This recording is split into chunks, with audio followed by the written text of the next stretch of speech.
السلام عليكم يا حبايبي، ازيكم عاملين ايه؟ ان شاء الله تكونوا بخير. هقول لكم النهارده على تخزين البطاطس لانها عماله تغلي واللي عايز يخزن لاجل رمضان.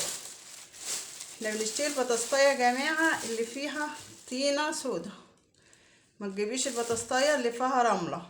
البطاطسايه اللي فيها الطينيه السودا دي بتبقى ارض طينيه.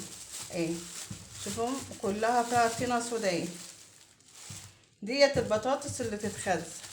اما اللي فيها رمله ديت انا جبتها ما قعدش اسبوع وباظت وضربت واسودت.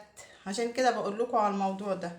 هنجيب معلقتين نشا، وهي في الكيس كده، نشا من اللي بنعمل به الحلويات والحاجات دي،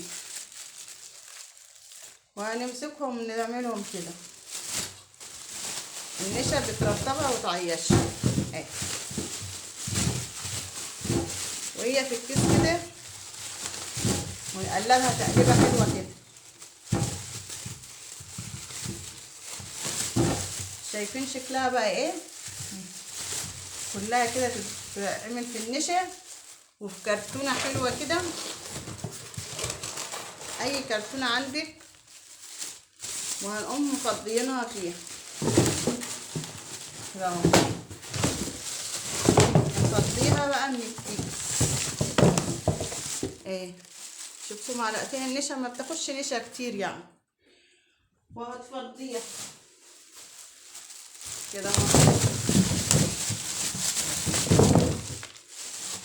هتقفلي الكرتونه عليها وتسيبيها تقعد معاكي فتره طويله كده اهو. وما خدش يعني نشا، هنقول خدت نشا كتير ولا حاجه.